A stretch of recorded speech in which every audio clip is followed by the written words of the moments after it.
Hello mga ka-bangers, tara gawa naman tayo ng dinner natin. Wow, dinner ha, talaga namang healthy living na ang lola nyo. At eto na nga yung kailangan natin. Di ba sabi ko nga kung may veggie shake, kung may fruit shake, may veggie shake. At ayun na nga, nakita nyo na hiniwa-hiwa natin yung ating luya, di ba? And then, syempre, ito, meron akong 2 piraso ng mini cucumber. And then, syempre, hiniwa-hiwa lang din natin ito at inalagay natin sa ating pang-shake, mga ka-bangers dyan.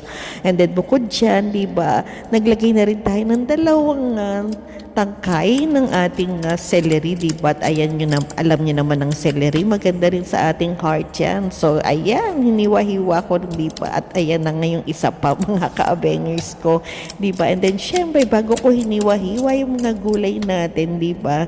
Hinugasan muna natin yan at saka natin tiniktik. And then, syempre, before yan, meron din tayo, di ba?